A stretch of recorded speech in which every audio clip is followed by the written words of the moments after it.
Welcome to Moonlight Howl Podcast. This show is made possible with the help of our community and Patreon supporters. To show your support, head on over to patreon.com/Moonlight Howl and pledge $5 a month and receive exclusive content and merchandise. As always, we thank you for the support and hope you guys enjoy the show.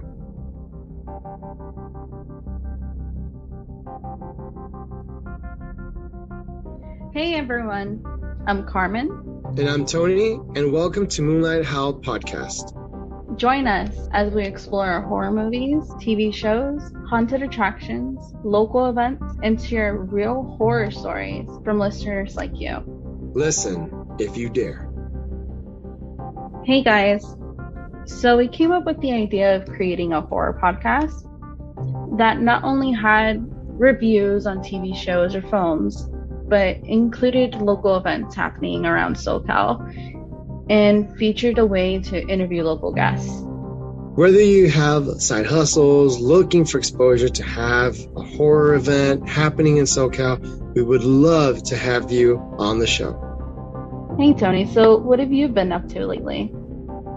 Lately it's been a lot of work, but if I had to go back into the past a little bit, I actually got into a little bit with the community of Wilmington as far as putting my haunted attractions out into the Wilmington community, as far as just displaying my Halloween haunt stuff that I do. The first time I've done it actually in a little over 10 years. So that was nerve-wracking because I would imagine. Yeah, I was like, man, am I going to screw this up or not? But it was cool. I got to do 2 years ago. I did like a whole jack-o'-lantern event, and then I did a little for Christmas. I decorated as the Grinch, like the whole Whoville thing. Wow. And this past year, I actually entered my house decorations into the. I believe it was the Art Walk of Wilmington. And so that's amazing. Yeah, that was pretty cool. It was nerve-wracking, really. And it's the biggest stuff I've ever done. I've never worked with styrofoam, and that was pretty cool. I had a lot of fun doing that. A lot of fun. I was 28 days late into the project, and it came out really good. It was a whole Llorona theme that I did. Yeah, I remember all the events and all the attractions you built out of your own house, like going to work, going to school, and still having time to produce most of the stuff. It's amazing. And I'll go ahead and share some photos online too for the listeners. I mean, you've been doing it for such a long time. I remember you did it for Fear Fits back in the day. They were very extravagant. They were very intricate. I mean, it was a maze out of your own house. Really professional, high quality. It was like free admission going to, Rot. And it was fucking amazing. Yeah. When we were doing that, it was because I was working with kids for so long in the city of Wilmington and the city of San Pedro. It was my thing. I got into that, because I love creating a world within a world. So when we did those events, I hooked up with my longtime drummer of many, many, many years. We created these little Halloween events. They were both based out of Bloody Mary. When we were doing the money event, the only money we would get, it was for fundraising.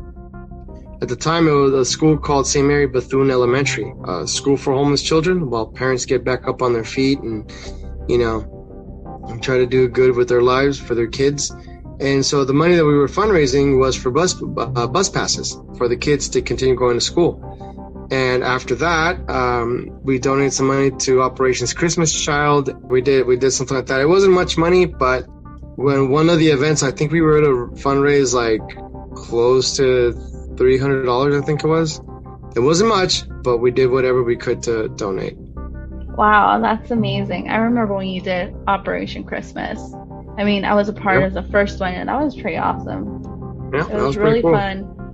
I remember one year we actually stuffed a lot of Halloween decorations and toys into shoeboxes and just mailed them out because we had run out of all the holiday stuff. So there were some very lucky Halloween kids out there. Yep, very much. So if you don't mind me asking, how did you end up taking an interest into horror? I know why, but I mean, for our listeners that are, just getting to know us, what had sparked the interest? Well, I used to be a big scaredy cat back in the day. I mean, I was chicken shit scaredy cat back in the day of Halloween. My friends actually are the ones that got me into Halloween. My good friend Dion was the one that got me into Halloween. One year I went to, because I used to go to Banning High School, I went dressed as one of the members from Kiss, as Star Child, but just the makeup. And my friend and I, we dressed up all in black, and we wore our Kiss t-shirts that we made at home because we were too poor to buy actual t-shirts. And then from there, it just took off. I started going out trick-or-treating with my friends. My first big event for Halloween haunted houses was going to Halloween Horror Nights back in 2000. It was in there that I fell in love with Halloween, completely fell in love with Halloween. Big fan of the classic monsters. And it's funny because I was so scared of monsters, but when I was in elementary school, I would always read these black and white books that they had of Bela Lugosi, and they had some of Lon Chaney Jr. They had some of I keep forgetting his name, but he's the actor who portrayed Frankenstein, and Godzilla. I was a big fan of Godzilla back in the day. Those books were one of my bigger influences when I was doing my Halloween haunts with the kids. And officially, I started doing my own Halloween haunt in 2002. And so we did a lot of themes. We did things like, I think back in 2002, one of the big movies was like Dawn of the Dead or Shaun of the Dead or something like that. So we kind of based one of our Halloween haunts on Dawn of the Dead. And then from there we went and did a Michael Myers theme with the kids. We did La Mano Peluda. The big one was when I had all the kids, well, most of the girls there were dressed as little Lloronas. That one was crazy. But it was a lot of fun. And then, as time went on, I actually got away with doing, and maybe I don't know if I'll get in trouble for this, but I did a Saw theme at my last school that I was at. And it was so cool, but we kind of made it funny. We had kids that they were sticking their hands into the door handles like they were trapped. And some of the other students were dressed as their teacher, and they were coming out, kind of like scolding the kids as to why they didn't do their homework. But it was like a horror thing. But we actually did pretty good with that one. Actually, we did really, really good with that one. That's pretty awesome. I remember a few of those mazes. They were pretty awesome. Yeah. So my spark was to not be afraid of people wearing masks.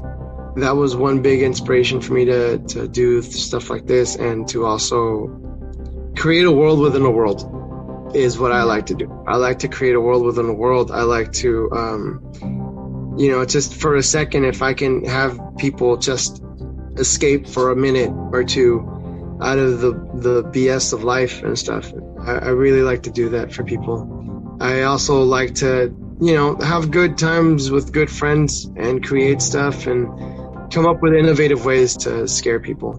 And all good fun, of course. Yeah. Tell me a little bit about the current projects you're making.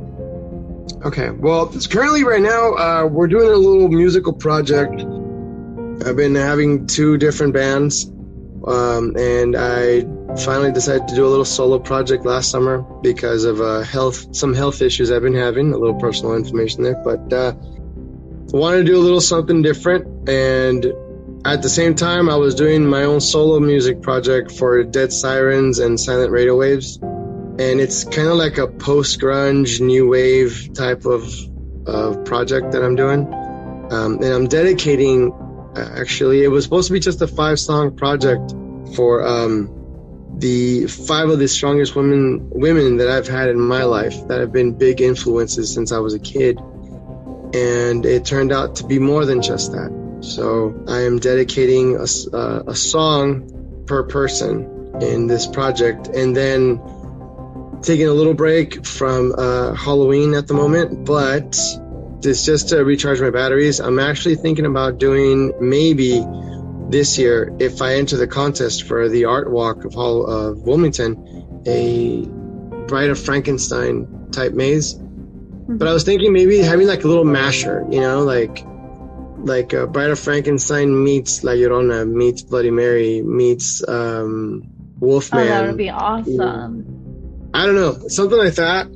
Or if not, I can. I mean, like I said, what I did with La Llorona last year actually was really good. I scared a few people that were having parties on that day here for Halloween.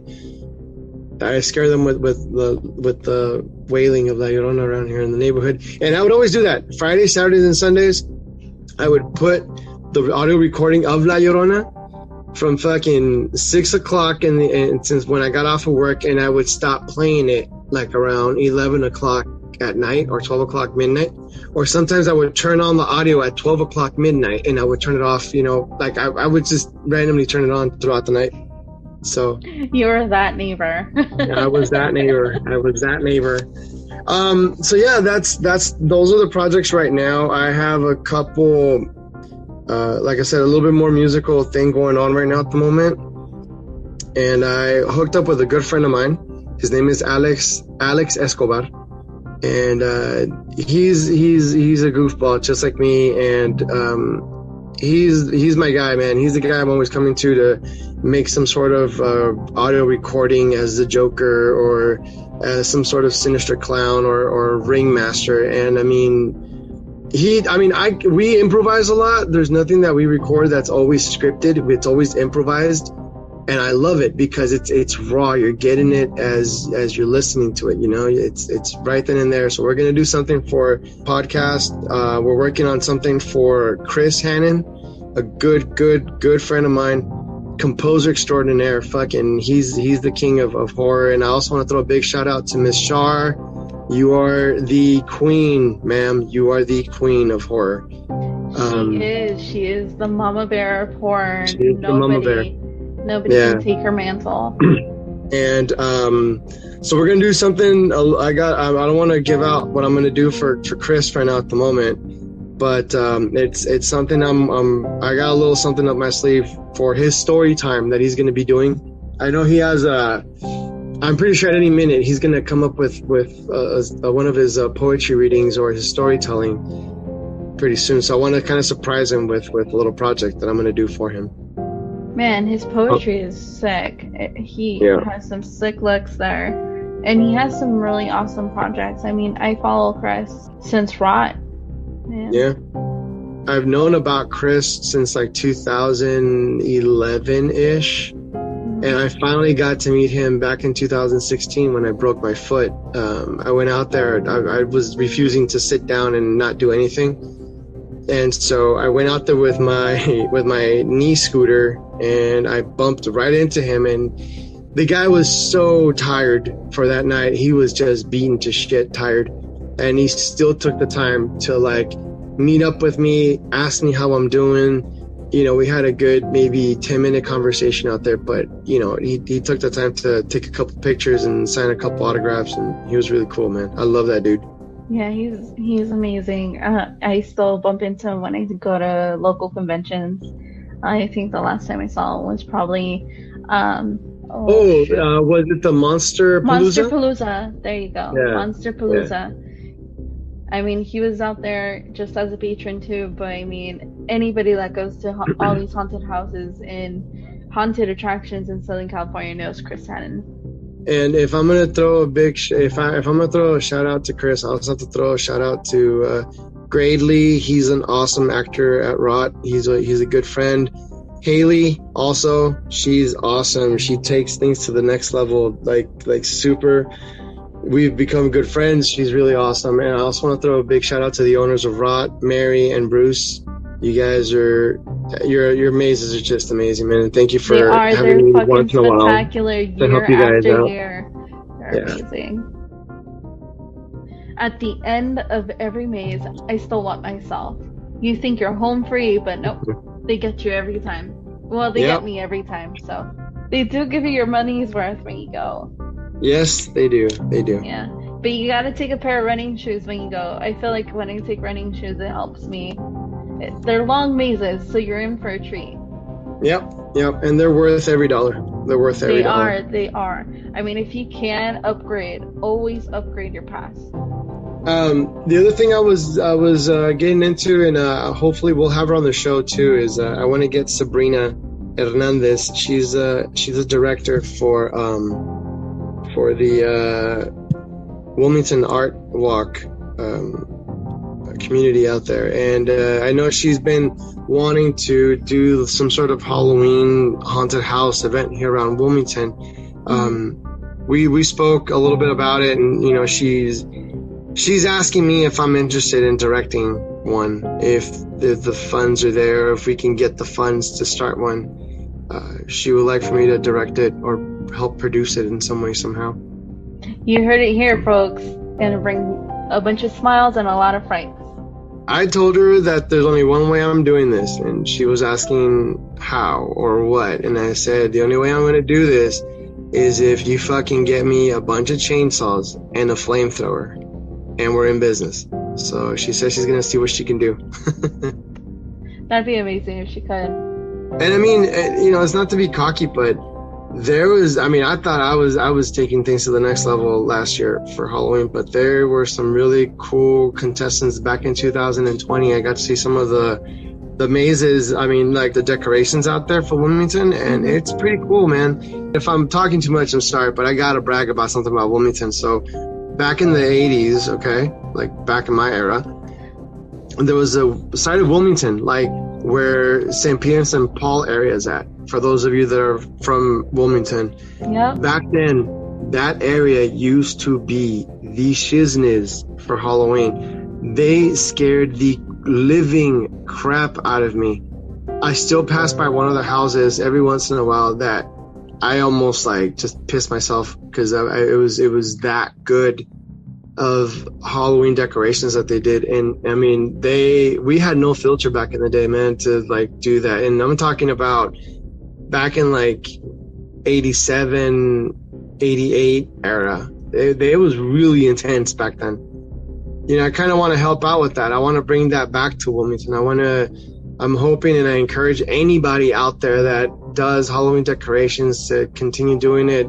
If you're doing Halloween haunts, man, do it. Use us to promote your Halloween haunts. Yes, I would absolutely encourage it. It's been decades since I've seen a haunted maze in Wilmington, other than yours. I feel like yours has been, you know, the spot the past couple of decades, and it's been amazing. But I would love to see more. I would love to see so many more in the community, not only for the kids, but for us adults too, because we're kids at heart and we still love trick-or-treating and we still love going to all these attractions. So let's make it a family event. You know, let's make it family friendly, but also let's keep the element out there. Let's keep horror alive in the heart of the harbor.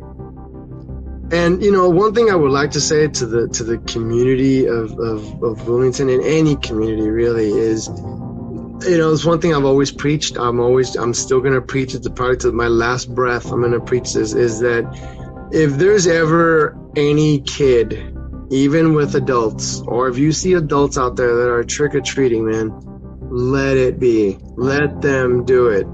Let them go out there and trick-or-treat. Let them, you know, be kids for as long as they can. And those adults that are trick-or-treating, que ya están todos viejos, that they're old and grumpy, let them feel like they're a kid all over again, like they were, you know, back in the day. Yeah, definitely. I feel like we need that break. I mean, working 24/7, 9 to 5, taking care of that family of 5, and doing all the things we have to do to keep the household going. We need this. You know, if we can go out and do Christmas carols, then we can fucking trick or treat. Exactly. So, you know, give it a break. Not everybody's creep. You have one creep that ruins it for everybody. And I don't feel like everybody in the hood is like that. So, I mean, give us all a break. Let's go and have fun, you know? As the Pumpkin King, I suggest that everyone decorate their houses for Halloween, because it'll be spectacular. That's the best Joker impression I can do. That was good. You heard it here, guys. I mean, you have the Pumpkin King himself throwing out his voice just to keep the word up. You guys have to go and have a good Halloween season. all year round, not just during October. I mean, we should have our lights up since the beginning of January. And yes, I'm talking about all y'all that still have their lights up since January. Give us some room too. That's not fair. Yeah, man. I mean, I one of these. I'm gonna take a picture of my neighbor, literally in front of my house. He still has his Christmas lights on. Oh my goodness! I Exactly. have two neighbors to the side of me. They don't even celebrate Christmas anymore, but they still have their lights up.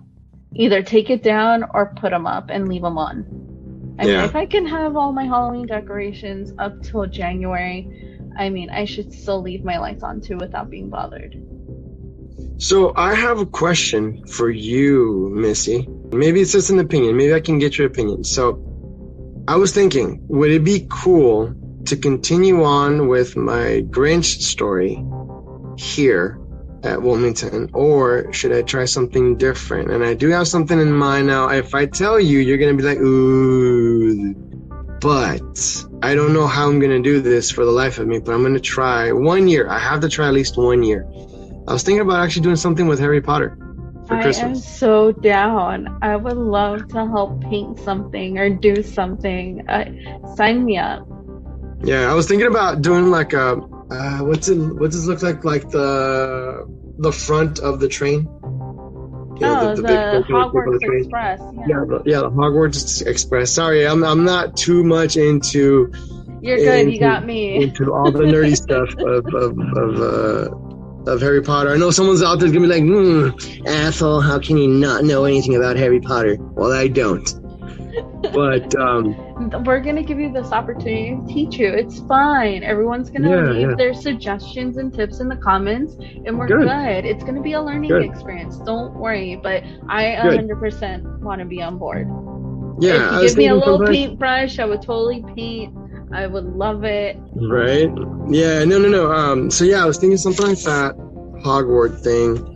I'm still not sure where I would go with it, but you know, it's just because it's a lot of space. It's a lot of holding on to a lot of decorations, and you know, and it's just I gotta plan it out right. I gotta plan it out right before I do something like that. But that's something in the back of my head. If you're gonna replace it with one of your Grinchmas specials for Christmas, you can reuse them actually and just reenact the whole Harry Potter winter theme that they do throughout some of the movies. So that would be a good idea. Just reuse instead of buying new. Yeah. You know what's crazy? Actually, I didn't think anybody was really looking. Okay, so when I decorated for the Christmas event last year, I entered the contest, and I had friends that were actually they would drive by, they would check it out once in a while, and they'd see me out there in the middle of the cold putting all these decorations up by hand, and kind of sort of want to give a little big shout out to every one of the contestants, even if they just put one light in front of their porch, I guess, you know. I want to give a big shout out to them. But I had somebody drive by my house, and they really, really liked the decorations for Christmas, and they took a little family picture in front of the house. That's pretty awesome. Cool. Yeah, that's pretty cool. Just put in all that effort to see it come to light and like give joy to the neighborhood. That's fucking amazing. Yeah, that was pretty cool. I thought that was pretty sweet. The little girl, she thought there was more decorations inside the house, so she ran all over the place, and she ate these little blackberries or blueberries or something, and she just ate them all. She thought they were so cool, and she ate it. Yeah, man. Want to encourage people out there, you know, to just continue decorating, continue coming up with weird, wacky ideas. Let's bring Wilmington back to being the king of Halloween, man. Well, we are a horror podcast. We want to invite community events. We want to promote the heart of the harbor as much as possible, but also SoCal, and showcase everybody that does a little something to impact their communities, because we have, and just kind of share it, just evolve into a community of sharing all our likes and ideas and make it a free space. Yeah, I totally encourage it, man. I was kind of brainstorming a little idea, and this is kind of like raw, me throwing it out there now in front of you without talking to you about it first, but I was kind of thinking that I know back then Wilmington used to be a huge punk rock community for music. I'm not sure where these bands are at anymore, but I remember I used to Love this band called Seven. It was a 3-piece band. It was one of my favorite punk rock bands of all time. This other band called Stab Habit. They were amazing.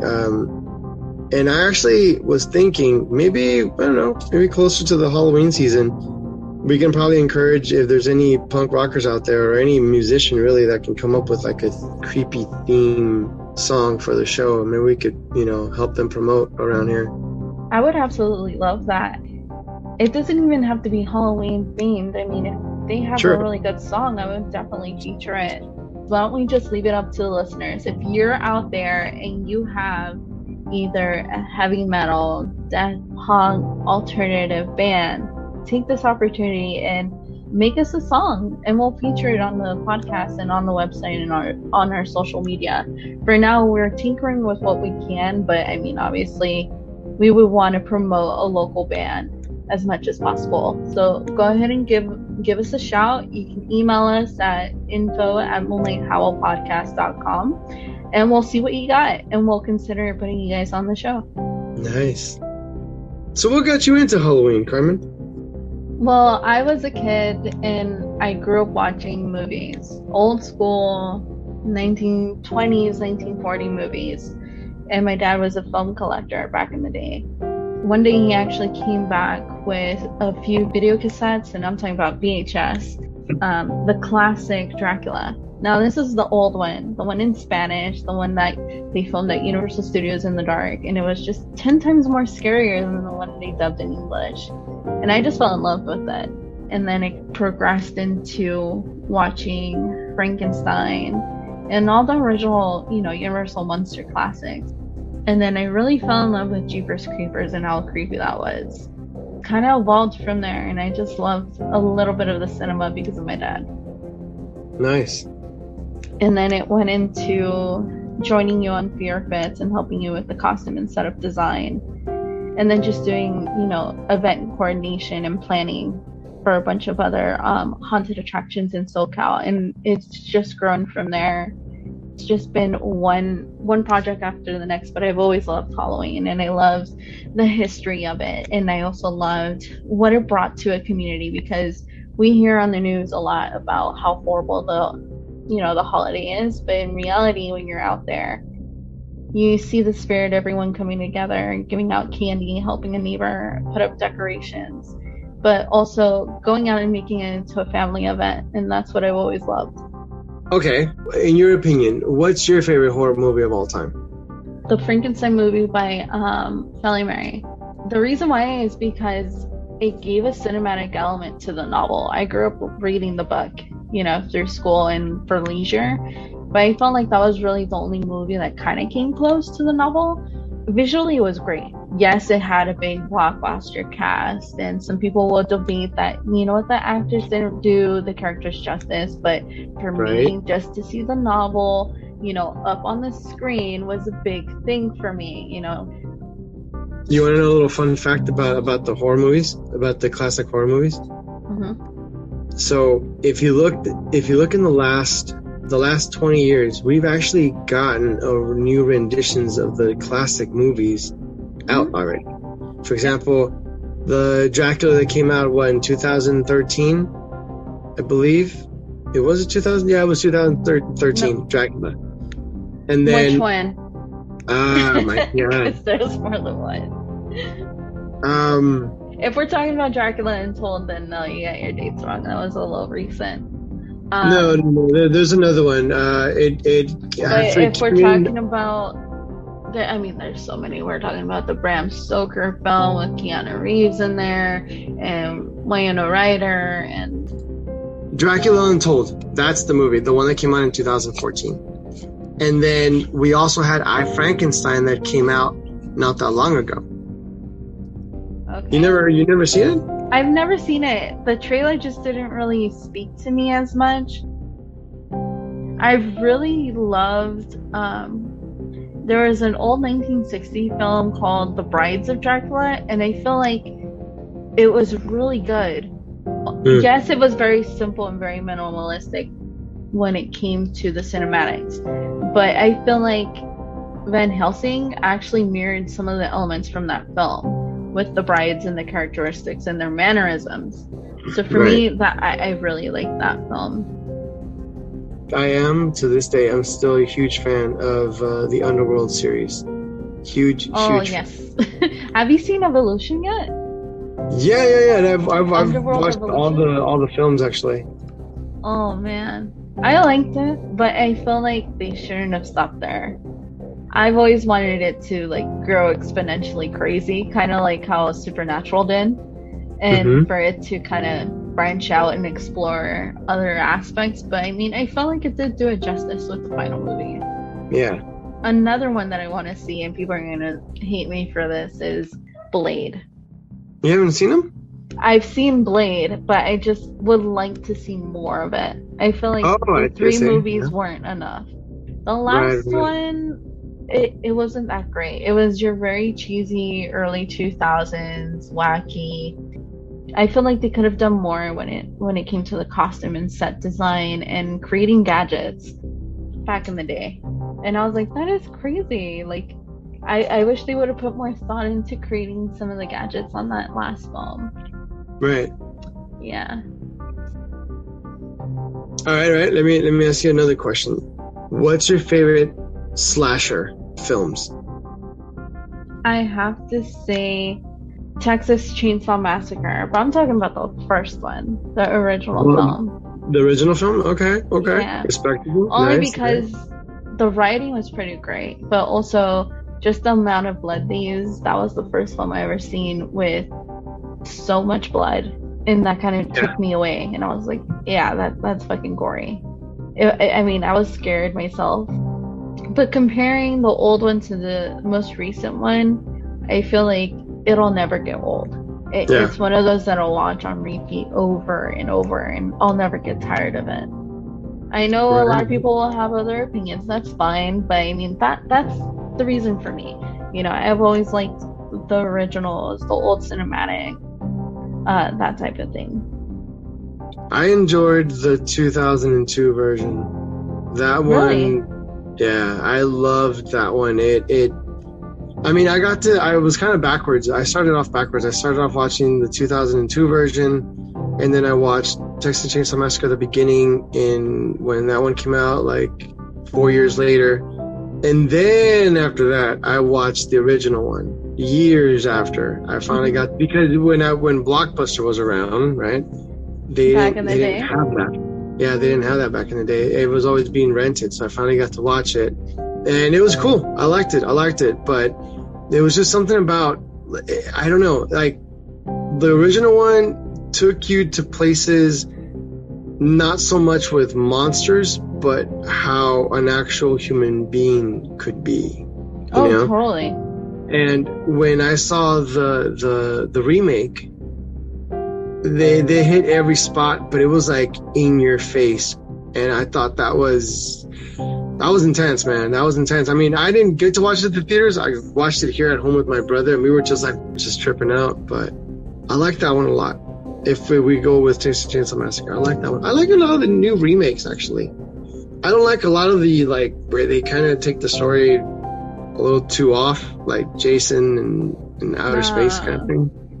That's like clowns in outer space, kind of. I feel like, clowns in outer space. in my opinion, I feel like the writers were asking for cancel culture to emerge and just cancel them on the spot because they were tired. I feel like there was no effort in the writing for those. Right. Oh man. Like the Freddie versus Jason one. Oh my God. That thing was ridiculous. It just had me laughing. Freddie's always been a fun character, but I think they could have done, I mean, I know they tried, and I mean, I think the characters were really cool. It was really cool to see Robert Englund take on the character again, but I think they could have done a lot better, way better than that. Yeah, I feel like they could have done his character justice, but I mean, again, he's been doing the character for so long. I'm pretty sure he wanted some comedic relief at some point. That movie was... Yeah. All right, so like another hard question. So you said Texas Chainsaw Massacre is one of your favorite slasher movies. So what would you say is one of your all-time favorite cult horror movies? The Craft. Only because I really loved it in it really played on the age. Basically, you're a 16-year-old girl and you're trying to rediscover yourself. You know, you want to be the weirdo, but you want to be the popular weirdo. You want to be the person everyone knows but feared. And I feel like it actually triggered all those points. And it was pretty good. But yes, it was a little too basic. Yes, they spoke about witchcraft. Not a lot of people were happy about that. They weren't happy with the fact that they got some of all those topics misinterpreted. Because, I mean, there's a lot of different branches of witchcraft. There's a lot of different religions being talked about in that film. I feel like it really did touch on it in regards to a cult film. To where you have, like, The Lost Boys. That's a very popular cult vampire film. And it had a strong following, even though, for me, it was very incoherent. Or inconsistent, I should say. Traditional vampire lore. So a lot of people were giving it crap about that. So with The Craft, well, yes, it was exploring witchcraft and the supernatural. It did it in a way where it's just, you know, your rebellious coming of age stage. Right. Okay. So if we have any filmmakers out there that want to put out 2-minute horror movie and you guys want to put it on our podcast, I encourage you guys to do it. We'll have a little contest. Encourage a filmmaker out there to come up with like a 2-minute promotion to their movie. I want to see what's going on out there. You know, I want to see what talent out there, a young talent that is just itching to put their stuff online. To any young filmmaker out there, I want you to feel encouraged, empowered to do this. I want you guys to not feel like you can't. Don't worry about opinions. Don't worry about what we have to say, whether we like it or don't like it. It's going to be encouraged. Believe me, 100%. It's going to be encouraged for you to pursue your dreams, to pursue what you want to put out there. But going back on topic about, you know, horror movies and cults, I was a big fan and will always be a big fan of Frankenstein, Boris Karloff, which is an actor I forgot to mention. Boris Karloff, one of my favorite Halloween movies of all time. I used to be super scared of the silent films because they were scary. Period. Yeah. Just how they would look at you on the screen and how they would pop their eyes open and just start doing this. Oh God, scary as fuck. Big cult movie, for me, it's one of my favorites. You can't, you just can't beat it. Evil Dead. You just can't beat it. Evil Dead 1, Evil Dead 2, Army of Darkness.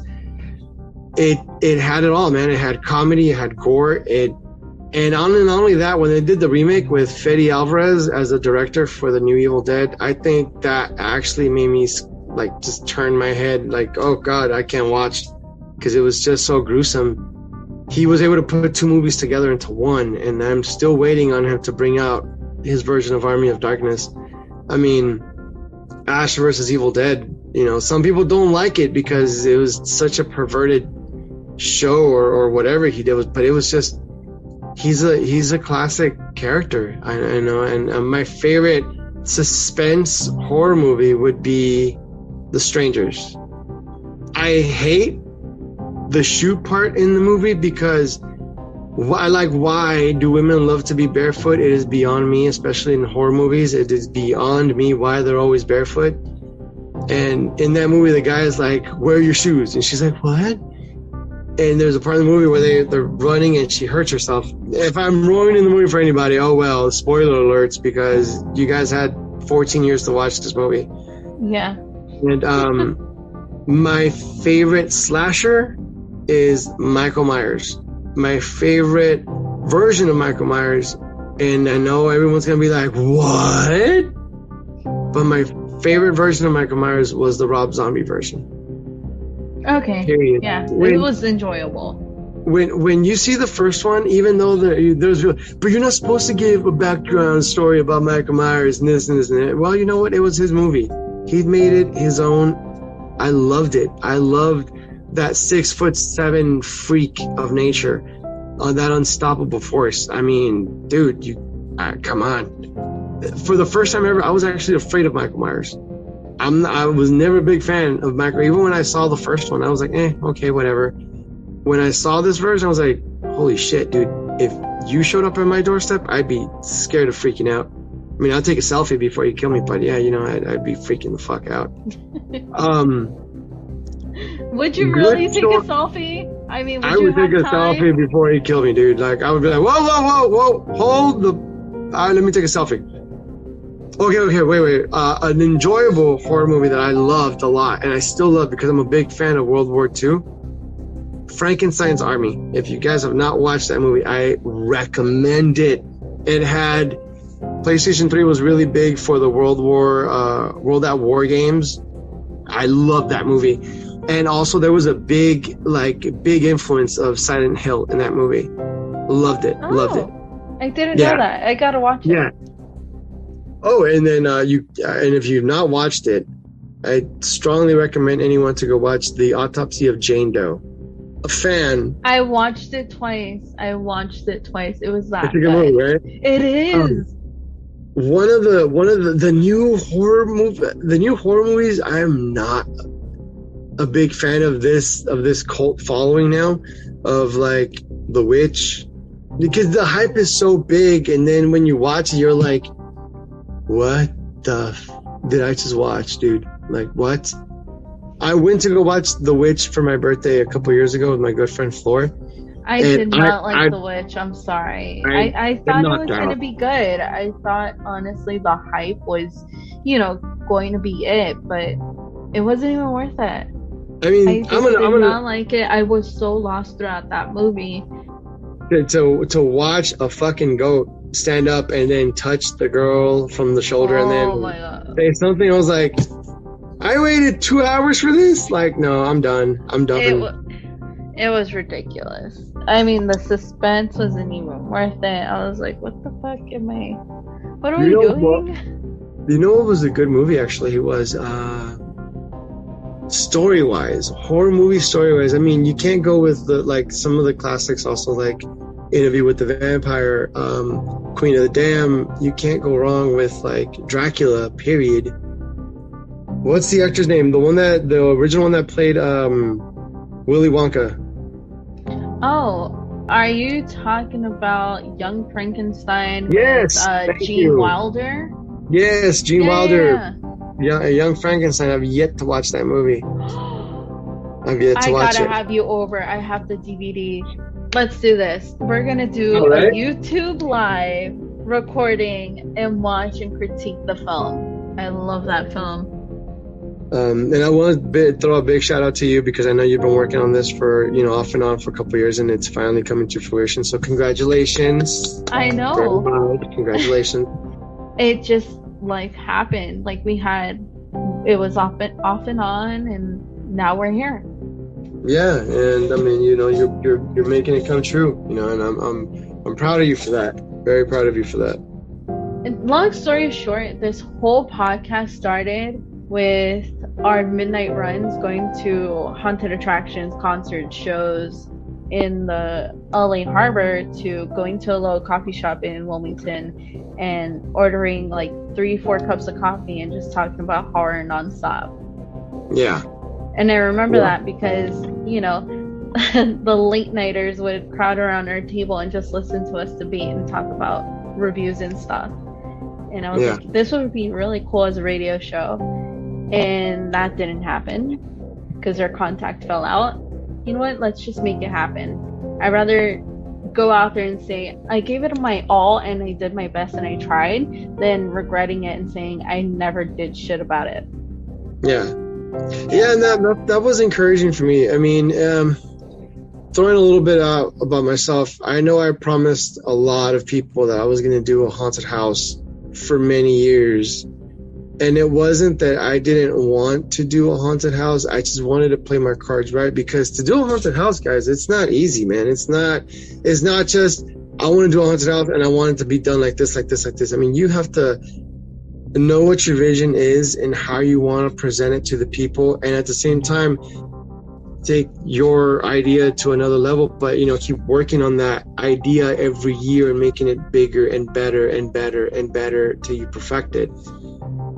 even with everything we went through trying to get this up and running, it's been one thing after another, and to finally come together and just do it, it's amazing. So thank you for our community. Thank you to our horror friends.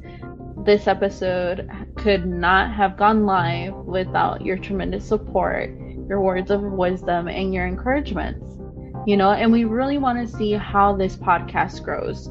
Again, ultimately, we wanted it to be a horror podcast. Also, we wanted to make it into an open outlet for the community and just really encourage people that have a side hustle, a creative outlet. We would love to have you guys on the show and just showcase it.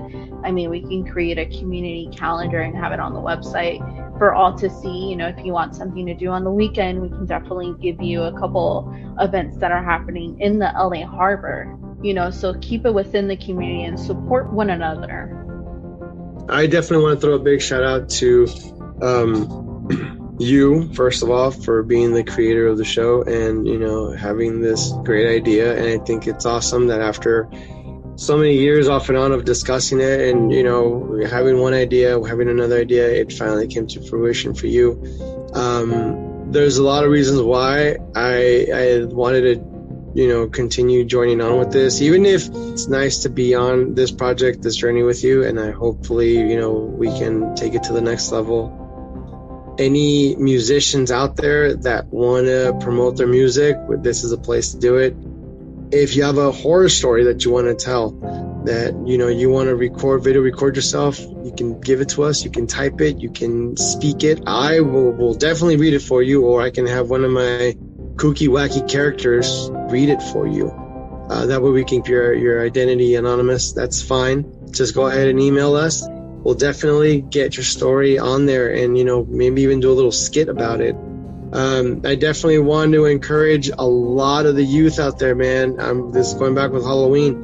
If you guys have Halloween ideas you guys want to do, let us know. Let's talk about it. Let's keep an open conversation. People in the Torrance, Carson community, San Pedro community, Wilmington community, let's get a youth center open and let's do a couple haunted houses there. Let's encourage some haunted houses at your local high school. Let's do something to where we're encouraging good, innocent fun out there. Definitely, I highly encourage that.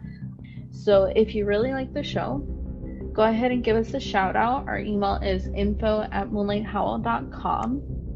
You can also follow us on Spotify, Apple Podcasts, and SoundCloud, or YouTube. We're going to go ahead and add a few video episodes in the future, but we're still in the works of producing them. And just show us your love by sharing, following, and listening.